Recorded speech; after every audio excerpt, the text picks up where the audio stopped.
সবাইকে আমন্ত্রণ Clemon beyond the গ্যালারিতে আমরা হাজির হয়ে গেছি আপনাদের সামনে নতুন দিনে নতুন পর্ব নিয়ে। আজকে আমাদের সঙ্গে স্টুডিওতে আমরা আমন্ত্রণ জানিয়েছি এমন একজনকে, বাংলাদেশ জাতীয় ফুটবল দলের হেড কোচ হাভিয়ার কাবরেরা। খুব একটা নতুন নয়, তার 4-5 মাস কিন্তু মেয়াদ শেষ হয়ে গেছে। আমরা যদি বলি আসার পরে ফেব্রুয়ারিতে দায়িত্ব নিয়েছিলেন তিনি, আর ডিসেম্বরে তার মেয়াদ শেষ হয়ে যাওয়ার কথা প্রথম চুক্তি অনুযায়ী।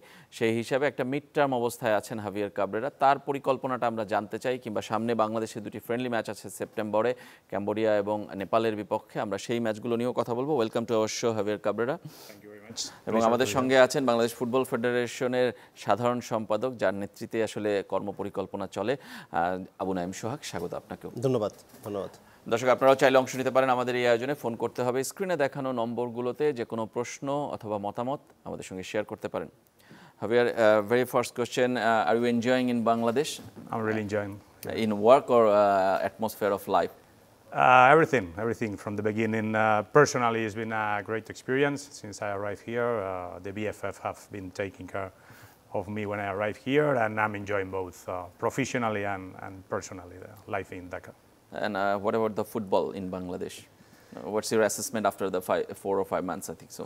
Well, it's been quite a lot of work, especially at the beginning was for me to spend especially a lot of time in understanding the context of football in the country, understanding the professional league, scouting and analyzing the work that has been done previously for the national team. And after that first 1 or 2 months, well, I think that the outcome is quite positive. I'm very excited about what I have seen in the BPL and what we have seen in the national team and the talent that we have in the so country.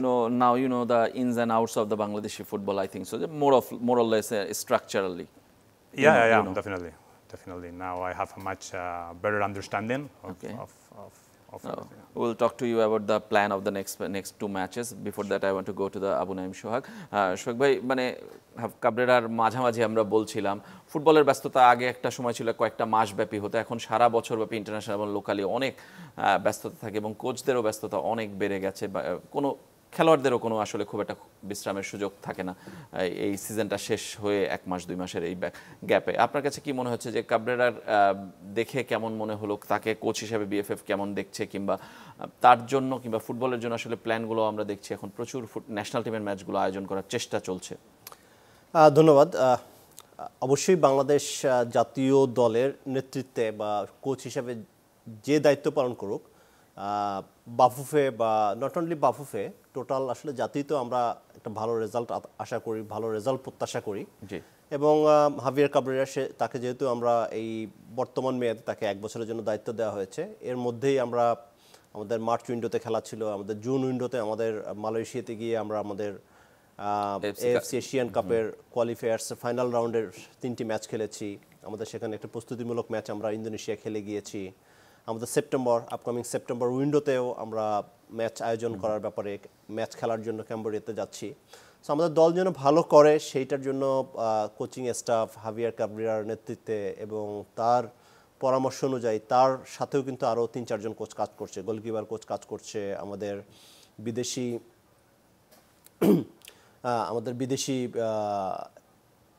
Mister Ivan, তিনি fitness প্রশিক্ষক হিসেবে কাজ করছেন। একই সঙ্গে আমাদের 2 জন assistant প্রশিক্ষক, local সহকারী প্রশিক্ষক, মিস্টার পারভেজ কায়সার এবং মিস্টার কায়সার, এবং একই সঙ্গে আমাদের হাসান আল মামুন, তারা কাজ করছেন। সো অ্যাজ এ টিম হিসাবে তারা কাজ করছে, এবং আমরা দেখতে পাচ্ছি যে আগে অন্যান্য সময়ের তুলনায় এবার কিন্তু তারা অ্যাজ এ টিম হিসাবে বিভিন্ন ভেন্যুতে, আমাদের এমনও হয়েছে যে বিপিএলে কিন্তু আমাদের 4-5টি খেলা একসাথে একই দিনে আয়োজিত হচ্ছে, 3-4টি খেলা আয়োজিত হচ্ছে। সো তারা কিন্তু তখন ভাগ করে হাভিয়ার একটা ভেন্যুতে যাচ্ছে, সে সহকারী প্রশিক্ষকদেরকে একটা ভেন্যুতে পাঠাচ্ছে, তার আন্ডারে যে ফরেন স্টাফ রয়েছে তাদেরকে নিয়ে অন্য আরেকজন সহকারী প্রশিক্ষক আরেকটা ভেন্যুতে গিয়ে খেলা দেখছে, এবং তারা কিন্তু ঠিক প্রতিদিন খেলার পরে পরবর্তী দিন এসে প্লেয়ারদের বিভিন্ন ভালো মন্দ, সো বেস্ট একটা টিম তৈরি করার ব্যাপারে যে একটা ন্যাশনাল টিমের হেড কোচকে যেভাবে কাজ করতে হয়, একটা টিম হিসাবে কাজ করতে হয়, এবং বিভিন্ন ডিসিশন মেকিংও কিন্তু তারা বাফুফে ন্যাশনাল টিমস কমিটির সাথে তাদের অপিনিয়নটা নিয়ে, টেকনিক্যাল ডিপার্টমেন্টের অপিনিয়ন নিয়ে, টেকনিক্যাল ডিরেক্টরের সাথে কথা বলে,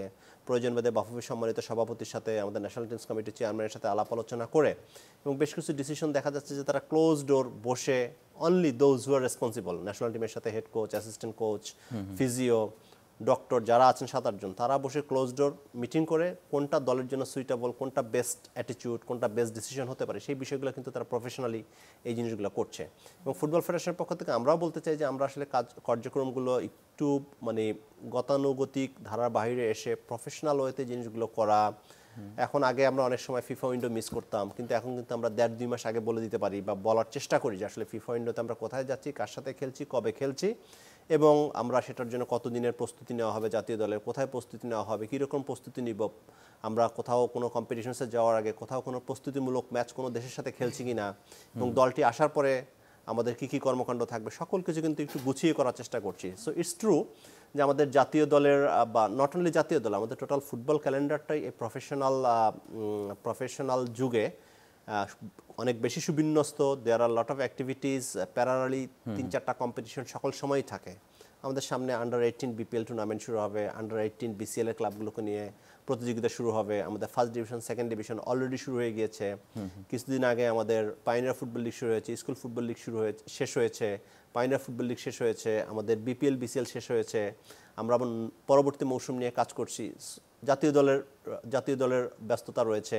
অ্যাট এ টাইম 3-4টি দল আমাদের এই আগামী সেপ্টেম্বর মাসে কিন্তু আমাদের আগামী সেপ্টেম্বর মাসে আমাদের নেপালে মহিলাদের সাব চ্যাম্পিয়নশিপের খেলা থাকবে, রিজিওনাল চ্যাম্পিয়নশিপ মেয়েদের, এবং at the same time AFC under 20 চ্যাম্পিয়নশিপের খেলা থাকবে, সাফ আন্ডার 17 চ্যাম্পিয়নশিপের খেলা থাকবে, এএফসি আন্ডার 17 চ্যাম্পিয়নশিপের খেলা থাকবে। So there are lot of activities. এবং বাফুফে কিন্তু আমরা আগে যেমন 2-1টি টুর্নামেন্ট আমরা হয়তো বা কম্প্রোমাইজ করতাম, অংশগ্রহণ করতাম না, বাট এখন কিন্তু আমরা মানে দেয়ার ইজ সিঙ্গেল যদি অপরচুনিটি থাকে, সেই সিঙ্গেল অপরচুনিটিও কিন্তু আমরা মিস করি না।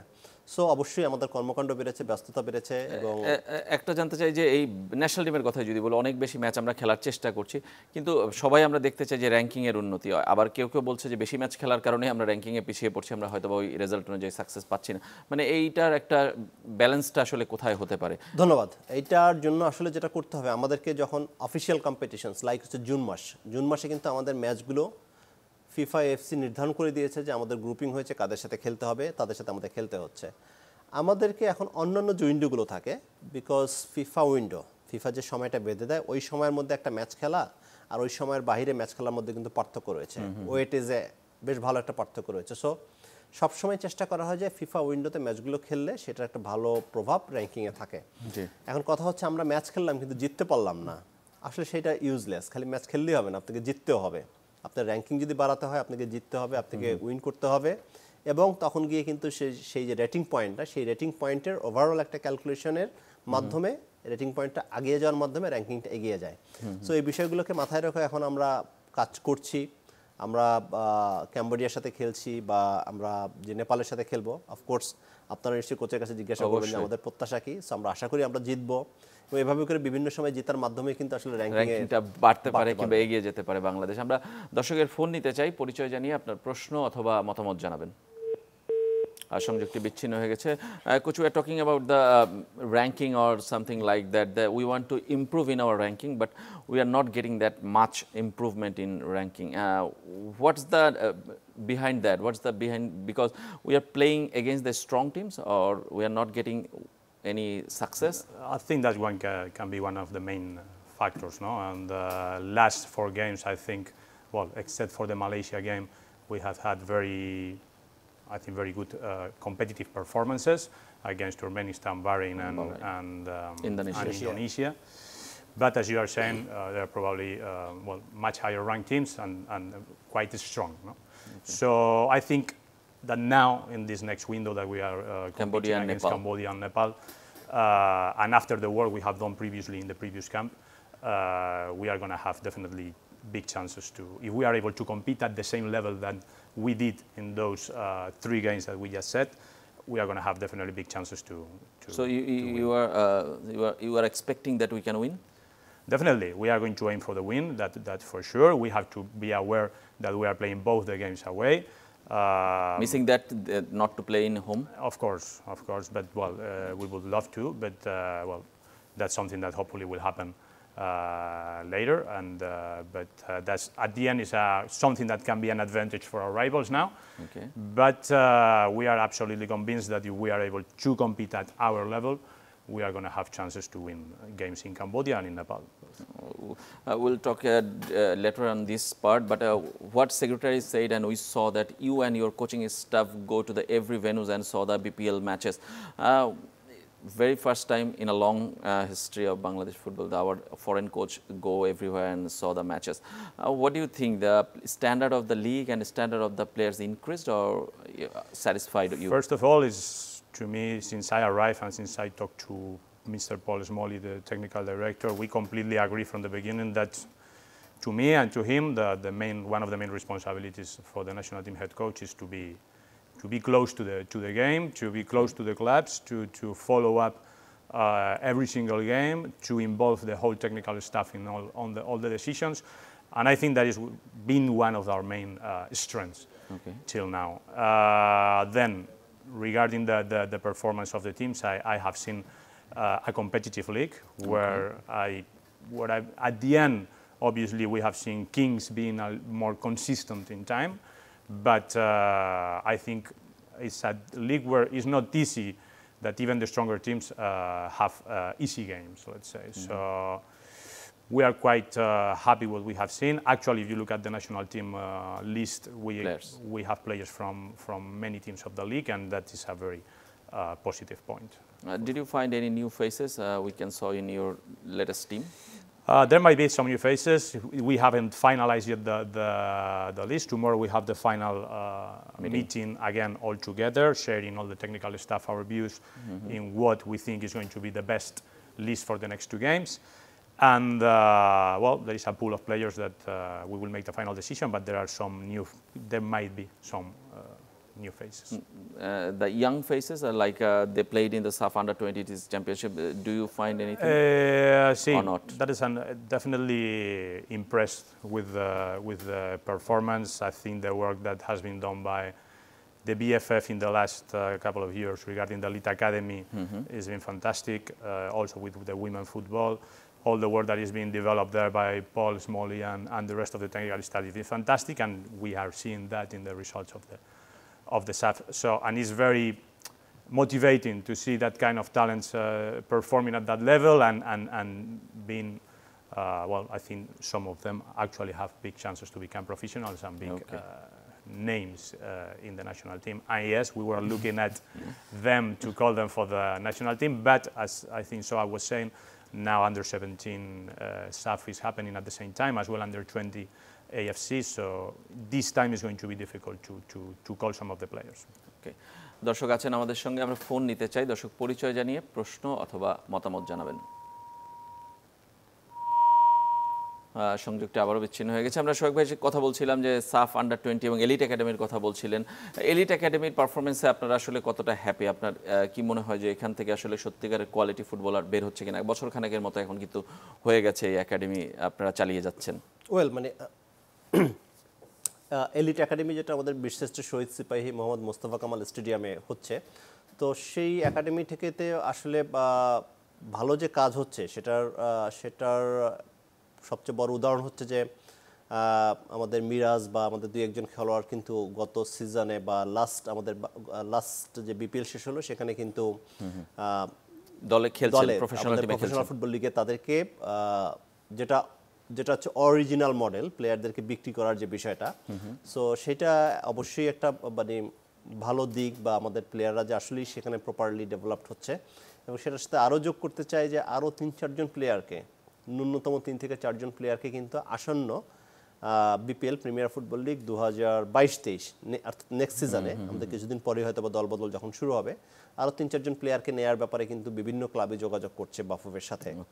সো এটা অবশ্যই আমাদের একাডেমিতে থেকে যে আসলে ভালো ভালো প্লেয়ার উঠে আসতেছে বা একাডেমিতে যে কাজগুলো হচ্ছে সেই দিক থেকে বলা যায় যে আসলে ভালো কাজ হচ্ছে সেখানে। এবং সেটা যদি আরও প্রকৃষ্ট উদাহরণ হচ্ছে যে সম্প্রতি ইন্ডিয়াতে আমাদের যে সাফ আন্ডার-20 চ্যাম্পিয়নশিপ হলো, সেই সাফ আন্ডার-20 চ্যাম্পিয়নশিপের আমাদের এখানে একাডেমির খেলোয়াড় যেমন রয়েছে, অবশ্যই আমাদের বিপিএলে অংশগ্রহণকারী ক্লাবসমূহ থেকে বেশ কিছু খেলোয়াড় নিয়েই তো আসলে আমাদের মূল টিমটা করা হয়েছে। সো সেখানে কিন্তু ওভারঅল অ্যাজ এ টিম হিসাবে আমাদের দলটা কিন্তু অবশ্যই সবার প্রশংসা পেয়েছে। তারা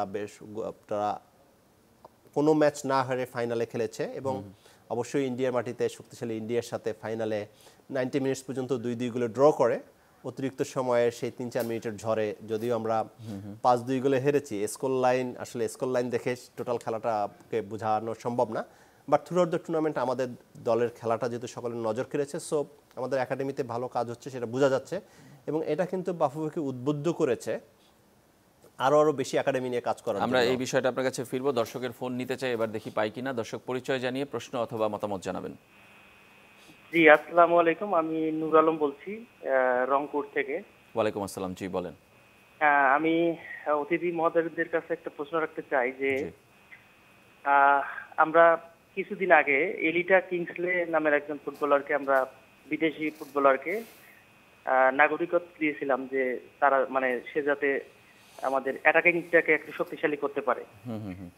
তো এই ওনাকে নাগরিকত্ব দেওয়া হলো, আসলে নেক্সটে আমাদের পরিকল্পনাতে কিংসলে থাকবে কিনা আমি একটু জানতে চাচ্ছি। ধন্যবাদ আপনাকে। এই বিষয় নিয়ে আবু নাঈম সাহেব এর আগেও কথা বলেছেন আপনি আমাদের এই অনুষ্ঠানে, তারপরেও সংক্ষেপে যদি লেটেস্ট অবস্থা আমরা মানে সবশেষ যেটা জানি যে ফিফা আপনাদেরকে একটা চিঠি দিয়েছে যে আপনাদের নিজেদের একটা রিস্ক নিয়ে খেলতে হবে, অন্য কোনো দল যদি কমপ্লেন করে সেই ক্ষেত্রে আসলে রিস্কটা আপনাদের নিতে হবে, তখন ফিফা ডিসিপ্লিনারি কমিটি যা সিদ্ধান্ত নেবে আপনারা সেই রিস্কটা এক্স্যাক্টলি আসলে ফিফার কাছ থেকে মানে বিষয়টা হচ্ছে এরকম যে ওকে আমরা খেলাতে পারি এবং নিয়মনীতি অনুযায়ী আমরা যদি মনে করি হি ইজ এলিজিবল, কোনো সমস্যা নেই। গত 5 বছরে তার যে ডাটা স্ট্যাটিস্টিক্স সেগুলো সকল কিছু আমলে নিয়ে ফিফার নিয়ম অনুযায়ী যদি সকল কিছু ঠিক থাকে এবং সিন্স সে অবশ্যই বাংলাদেশের যেহেতু পাসপোর্ট পেয়েছে, আমাদের জাতীয়তা পেয়েছে, তো সেই আলোকে সে খেলতেই পারে। বাট যদি এখানে কোনো ত্রুটি বিচ্যুতি হয়ে থাকে দিন শেষে সেটা নিয়ে যদি কোনো প্রোটেস্ট হয় বা কোনো ঝামেলা হয় সেই দায়িত্ব ফেডারেশনকে বা সংশ্লিষ্ট আমাদেরকে নিতে হবে। বাট তার থেকে বড় কথা হচ্ছে এখানে আমাদের প্রধান প্রশিক্ষক রয়েছেন, হাভিয়ার কাবরেরা রয়েছেন, সো অলসো সেও এটার ব্যাপারে কোনো ভ্যালু অ্যাড করতে পারে। জি, আমি নিশ্চয়ই কাবরেরাকেও এটা জিজ্ঞেস করি। We are talking about the Elita Kingsley, why you are not taking him and what are the legal point, he is talking about the legal point, why you are not talking about that additional question of mind that the previous coach Jamie Day he also include some of the foreign Bangladeshi peoples into your squad. What's your philosophy about these things? We at the end we try to focus on performance, and that's what we did. We have been trying to do from the very beginning. No, that's what we see in the BPL, and that we try to stick to that, no, to the performance that we see in the BPL to call the players for. So Elite Kingsley's performance you have to compare or something others. With Elite Kingsley, well, as you may know, we have had some issues and concerns about the eligibility of the player, but we also keep an eye on him as we do in many of the players that we have in the potential list for the national team. And the foreign peoples who are living and playing in the other countries? Yeah, we keep an eye on everything, but we try to give priority to the players who playing in this, who we are able to see live in the Bangladesh Premier League. Okay, so you are focusing on the Bangladesh Premier League. কোচের point আমরা শুনলাম, পারফরম্যান্সই আসলে মূল কথা তিনি বলছেন। Exactly, তো আমাদের সাথে সেই কথা হয়েছে যে আমাদের ন্যাশনাল টিমস কমিটি থেকেও তাকে এটা আমরা একদম এজেন্ডা ভিত্তিক আলোচনা করেছি, যেখানে আমাদের হেড কোচ হাভিয়ার কাবরেরা সে তার বিষয়গুলো বলেছে। তো সেখানে ন্যাশনাল টিমস কমিটির পক্ষ থেকে মিটিংয়ে বলাই হয়েছে যে সে কোচ যদি মনে করে তাকে আসলে ফাইনালি দরকার দলে, সে সেটা যখন বাফুফেকে জানাবে, দেন বাফুফে এটার যে লিগ্যাল যে প্রোটেকশন বা অন্যান্য যে বিষয়গুলো রয়েছে, অফকোর্স আমরা to some extent BAFUFE convinced হয়েই তো আমরা কাগজপত্র ফিফার কাছে পাঠিয়েছি, ফিফাকে জানিয়েছি, একাধিকবার এটা নিয়ে করেসপন্ডেন্স হয়েছে, কমিউনিকেশন হয়েছে এবং ফিফা একাধিকবার আমাদেরকে রিপ্লাই দিয়েছে, উত্তর দিয়েছে। সো বেসিক কাজগুলো আমরা করে রেখেছি, বাট এরপরও ফাইনাল কল যদি কোচের কাছ থেকে আসে, টেকনিক্যাল ডিপার্টমেন্টের কাছ থেকে যদি আসে, বাকি যেটা প্রয়োজনীয় সেটা আমরা করব। সো এটা বলে আরেকটা বিষয় যেটা বলতেছিলাম, একাডেমিগুলোকে আপনারা আরো করতে চান। সো একাডেমির এই কমলাপুর বিশিষ্ট শহীদ সিপাহী মোহন মোস্তফা কামাল স্টেডিয়ামে আমাদের Bafufe elite football academy for boys, আমাদের মতিঝিল বাফুফে ভবনে 70 জন মেয়েকে নিয়ে বিএফএফ এলিট ওমেন্স বা এলিট গার্লস ফুটবল একাডেমি। তো এই একাডেমিগুলো থেকে যে আমাদের যে সাফল্য, এইগুলো কিন্তু আমাদেরকে উদ্বুদ্ধ করছে এবং সেটার আলোকে আমরা গণপ্রজাতন্ত্রী বাংলাদেশ সরকারের সাথে 5 বছর মেয়াদি একটা ডেভেলপমেন্ট প্রজেক্ট প্রপোজাল নিয়ে যে কাজ করছি, সেখানে কিন্তু আমরা আরও ন্যূনতম 3টি একাডেমি নিয়ে সেখানে বছরব্যাপী সেই একই আদলে সেখানে ন্যূনতম 50 জন প্লেয়ার, 3টি একাডেমিতে যেন 150 প্লেয়ার বা 60 থেকে 70 জন করে প্লেয়ারও যদি আমরা নিতে পারি, তো 150 থেকে 200 জন প্লেয়ারের এই 3টি একাডেমিতে, তার মধ্যে 3টি একাডেমির মধ্যে একটি হচ্ছে গিয়ে ওমেন্স ডেডিকেটেড বা গার্লস ডেডিকেটেড এবং বাকি দুটো হচ্ছে বয়েজ একাডেমি। এই বিষয়গুলো নিয়ে আমরা কাজ করছি। আজকে আমি জানি যে রাজশাহীতে আজকে ভিজিট করার কথা রয়েছে। এক্স্যাক্টলি। তো আমাদের এই 3টি একাডেমির বিভিন্ন বিষয়গুলো সরজমিনে, এটার লোকেশন, ফ্যাসিলিটিস, আরও কী সেখানে যোগ করতে হবে, অ্যাড করতে হবে, আমরা কবে শুরু করতে পারি, এই বিষয়গুলো নিয়ে কিন্তু জাতীয় ক্রীড়া পরিষদ, যুব ক্রীড়া মন্ত্রণালয় এবং বাফুফে ট্রাইপার্টি মিলে কিন্তু একটা ভিজিট হচ্ছে। এবং আজকে যেমন রাজশাহীতে ভিজিট হয়েছে, আগামীকালকে আর 2টো জায়গায় ভিজিট হবে, আগামীকালকে জামালপুরে যাওয়া হবে এবং মাগুরাতে যাওয়া হবে। তো এই কার্যক্রমগুলো চলমান রয়েছে এবং আমরা মনে করি এগুলো নিয়ে যত শীঘ্রই আমরা কাজ শুরু করতে পারবো তত বেশি কিন্তু আরও বেশি ট্যালেন্টেড, আরও বেশি মিরাজ বা এরকম মানে খেলোয়াড়দেরকে কিন্তু আমরা উপহার দিতে পারবো। সো তারা বিভিন্ন ক্লাবের এই সংকটগুলো কেটে যাবে, মানে প্লেয়ারের অনেকাংশেই কাটবে বলে আমরা মনে করি। অবশ্যই আমরা we want to talk to Cabrera about this players crisis. Number of players is more, but the quality of players is less, and the specialized position is what I am talking about, the striking position or the goal scoring position. There's players are more crisis. You are facing also, I think so, isn't it?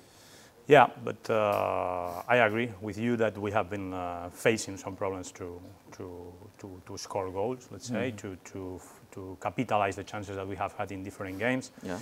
But I think that also many times we just focus that discussion on the strikers, and I think at the end it's a responsibility of everyone, no? Of the whole team to get the goals. If you look at the last 2 games where we have scored goals, both of the goals were scored by Ibrahim, which is a winger, and to me a winger is also a forward. So at the end, obviously, it's not easy for us because at the end, if you look at the BPL, most of the teams playing the foreign with foreigners, which is completely understanding, and it's a decision by the coaches and clubs that we have nothing to say about that. But obviously, from the national team perspective, it's something that might have an impact on us. No, anyways. We are happy. I'm very happy with the strikers that we had, with the work that they have done with me in the training sessions, and I think it's a matter of time that our striker will end up scoring goals for the national team.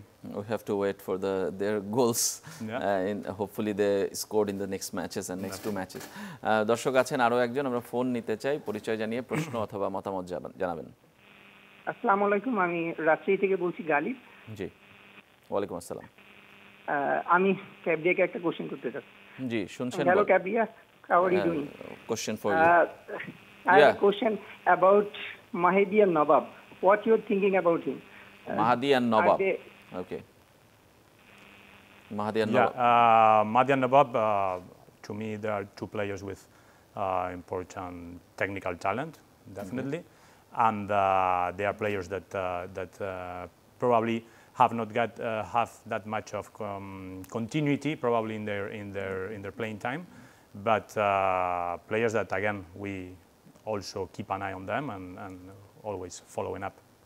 Striking সমস্যার কথা আপনি নিজেও আশাবাদী যে elite academy কিংবা ভবিষ্যতে যদি এরকম একাডেমি আরো হয়, আরো নতুন প্লেয়ার তৈরি হয়ে আসবে, কিন্তু মানে আমরা কিংবা ফুটবল প্রেমীরা সবাই চায় খুব রিসেন্ট সাকসেস, যেটা আমরা চাই এই সাউথ এশিয়ান রিজিয়নে, সেইটায় শেষ পর্যন্ত আমরা এই যে সাফ আন্ডার-20 উদাহরণ আমরা এত দিচ্ছি, এত ভালো খেলেছি, কিন্তু শেষ পর্যন্ত যে আমরা সাকসেস পাচ্ছি না, লাস্ট ট্রফিটা আমরা পাচ্ছি না, এরকম কয়েকটা ঘটনা কিন্তু আমাদের হয়েছে গত কিছুদিনে, ন্যাশনাল টিমে তো হচ্ছেই। এইটা কি আপনাদের একটু চিন্তার মধ্যে ফেলে কিনা, কিংবা এটা নিয়ে আসলে কোনো ভাবার অবকাশ আছে কিনা? ওয়েল, মানে এটা আসলে হ্যাঁ, এটা খুব ভালো একটা প্রশ্ন, ভালো একটা টপিক, যে মানে আমাদের আসলে লাস্ট টাচ বা ফাইনাল টাচ বা শেষ মুহূর্তে গিয়ে আমাদের একটু হারিয়ে ফেলা বা শেষ মুহূর্তে গিয়ে মনোসংযোগের অভাব, সবকিছু ম্যাচেও বলি, মানে ম্যাচেও না, টুর্নামেন্ট ফাইনালেও বলি। জি, এবং সেটা সবচেয়ে বড় উদাহরণ হচ্ছে যে আমাদের গত সেপ্টেম্বর মাসে সাব চ্যাম্পিয়নশিপ মালদ্বীপে আমরা জাস্ট যে ম্যাচে আমাদের সাথে নেপালের সাথে আমাদের ড্র করলেই হয়, এবং আমরা ঠিক সেই 90 মিনিটস ইনজুরি সময়কার সেই পেনাল্টি নিয়ে আমরা ইকুয়াল ম্যাচটাকে আমরা হেরে গেলাম এবং আমরা আর সেমিফাইনাল খেলতে পারলাম না, ফাইনাল খেলতে পারলাম না। তার পরবর্তী মাসে শ্রীলঙ্কাতে কিন্তু আরেকটি 4 জাতীয় টুর্নামেন্টে একই অবস্থা হলো। আসলে মোদ্দা কথা হচ্ছে যে মানে ইট ইজ অলসো আমাদেরও একটা অ্যানালাইসিস যে আমাদের দলগুলোকে আসলে ক্লাব লেভেলে ভালো করতে হবে। ক্লাব লেভেলে ভালো করতে হবে মানে আমাদের আসলে এএফসি কাপে যে আমরা খেলি, আমাদের বসুন্ধরা কিংস বা আবাহনী লিমিটেড বা যারাই খেলে থাকে, আমাদের এই ক্লাব লেভেলে যখন আসলে সাফল্যটা আসা শুরু করবে বা আমরা একটু ক্লাব লেভেলেও যখন ফাইনাল ম্যাচ বা একদম একটা স্টেজ থেকে আরেকটা স্টেজে গিয়ে রিজিওনাল বা জোনাল সেমিফাইনাল বা ফাইনাল এই পর্যায়ে যখন যাব, আমরা চ্যাম্পিয়ন হওয়ার কথা বলছি না, বাট একটা ভালো একটা স্টেজে যাওয়ার মাধ্যমে তখন কিন্তু আসলে বিকজ আমরা যে ন্যাশনাল টিমটা ভালো করে বা আমাদের ন্যাশনাল টিমটা যে আমরা প্রস্তুত করি, সেই ন্যাশনাল টিমটা কিন্তু is represented by our club players. So club লেভেলে সাফল্য যতদিন পর্যন্ত আমাদের ওই লেভেলে না আসবে, ইটস প্রুভেন। এবং এইটা কিন্তু আসলে আমরা একটু যদি আমরা হিস্ট্রি দেখি, আমরা যদি বহির্বিশ্বের দিকে তাকাই, বহির্বিশ্ব মানে হচ্ছে আমরা ফুটবল উন্নত দেশগুলোর দিকে তাকাই, কোন দলগুলো ভালো করতেছে, উয়েফা চ্যাম্পিয়ন্স লিগে যে ক্লাবটি ভালো করতেছে সেই ক্লাবের প্লেয়ারগুলোর দিকে তাকান, তাদের দলটাই কিন্তু, তাদের জাতীয় দলটাই কিন্তু আসলে দিন শেষে ফিফা বিশ্বকাপে বা ইউরোপিয়ান চ্যাম্পিয়নশিপে তারা কিন্তু ভালো করছে, ইউরোপাতে তারা ভালো করছে। সো আমাদের আসলে জিনিসটাকে এভাবে করে উপস্থাপন করতে চাই যে আমাদের আসলে জাতীয় দলের সাফল্যটার জন্য আমরা অবশ্যই কাজ করছি। এখানে আমাদের টোটাল সিস্টেমটাতেই আসলে আমাদেরকে আরও বেশি মনোসংযোগী হওয়া, আরও বেশি ক্লাব লাইসেন্সিং ফলো করা, ক্লাবের ইনফ্রাস্ট্রাকচার আরও বেশি উন্নত করা, আরও বেশি ফুটবলে ফোকাস করা, ইনভেস্টমেন্ট করা, এগুলো করার মাধ্যমে টোটাল ফুটবলীয় চর্চাটা আরও বেশি যখন উন্নত হবে, এই চর্চাটা যখন আরও একটা পরবর্তী লেভেলে যাবে প্রফেশনালিজমের, এই যে এখন শেষ মিনিটের বা শেষ মুহূর্তের যে আমাদের ব্যর্থতাগুলো, এই ব্যর্থতাগুলো আমাদেরকে কাটিয়ে উঠতে আমার মনে হয় সেটা সক্ষম হবে। এবং সেটা আমাদের টেকনিক্যাল অ্যানালাইসিস বলি বা আমাদের বিভিন্ন ফোরামে কিন্তু এখন এই বিষয়গুলো নিয়ে আলাপ আলোচনা হচ্ছে। অফকোর্স এগুলো নিয়ে আমাদের কাজ করতে হবে এবং কাজ করার তো আসলে শেষ নেই কোনো। এবং দিন শেষে খেলাটা যখন ফুটবল, বিশ্বের সকল দেশ যখন এটা নিয়ে আসলে তাদের কারিগরি অর্থ, ইনভেস্টমেন্ট, অ্যাটেনশন, সরকারি সহায়তা, পৃষ্ঠপোষকদের সহায়তা, মিডিয়ার সাপোর্ট, এগুলো নিয়ে কাজ করছে, আমাদেরকে আসলে সেই মানে এই চেঞ্জড সিচুয়েশনে, এই পরিবর্তিত পরিস্থিতিতে আমাদেরকে আসলে যুগের যে চাহিদা, সেই যুগের চাহিদার সাথে তাল মিলিয়ে এগোতে হবে। I want to come back to Cabrera, where we started our program, that you were in a 11 months contract in Bangladesh, halfway mark gone, I think, so 4 or 5 months left. What do you think, what's your next plan? Did you decided what you want to do in the next part? You want to stay in Bangladesh or not? Or are you enjoying with the national teams? Because if you don't get any success, or if you not enjoyed your work, you will not stay, I think so. I definitely enjoy a lot my work. My daily activity here, is something that I'm very proud and glad of being in charge of the national team of Bangladesh. But I think we have to be responsible right now. We have 2 crucial games in front of us right now. I think it's the perfect moment for us to gather the players. We are going to have 3 weeks of preparations. And the longest time you have getting 3 weeks. Enough time to actually face both the games, and I think that needs to be right now our priority, to look at those 2 assignments, and then we will see what will happen after that. Hopefully you will get the success and you will stay, I think. So শোক ভাই, কোনো Cabrera সম্পর্কে আপনাদের কোনো plan কি এখনই? মানে ঠিক এই মুহূর্তে আমরা অ্যাসেসমেন্ট বা তাকে নিয়ে কন্ট্রাক্ট রিনিউ করা বা অ্যাসেসমেন্ট, সেগুলো নিয়ে আমরা এখনো কাজ করিনি। অবশ্যই আমাদের এখন this is not the right time. আমরা সেপ্টেম্বর উইন্ডো, মানে আরো ওই উইন্ডোটা শেষ হলে আপনারা নিশ্চয়ই অ্যাসেস করবেন। ডিসেম্বরের দিকে নিশ্চয়ই এগুলো নিয়ে আমাদের অ্যাসেসমেন্ট এবং ফার্দার যে কোর্সেস অফ অ্যাকশন থাকবে, সেটা আমরা সবাই জানবো সেটা। তখন আসলে বিষয়গুলো নিয়ে আমরা তখন কাজ করব। Cabrera, you want to say anything to the players and the football lovers of Bangladesh? We want to end the show. Yeah, well, I just encourage everyone to keep supporting us. I know that we created some impact in the last games, and I think with the fan base can increase a little bit. We had that small issue against Malaysia, but I think in the next 2 games the team is going to be able to compete again, and we are going to aim for 2 wins, and we are very, very looking forward to bring positive results to the country. Thank you Cabrera, thank you আপনাকেও। Thank you so much. আমাদের অনুষ্ঠান আজকের মতো আমরা এখানেই শেষ করছি এবং আমরাও আশা করি যে ফুটবল একটা সাকসেস দরকার হতে পারে। ক্যাম্বোডিয়া এবং নেপালের বিপক্ষে দুটি ফ্রেন্ডলি ম্যাচ যদিও ফিফা উইন্ডোতে, সেই ম্যাচ দুটো জিতলেও বাংলাদেশের ফুটবল নিয়ে একটু আলোড়ন আবারও নতুন করে হবে। সবাই ভালো থাকবেন, সুস্থ থাকবেন।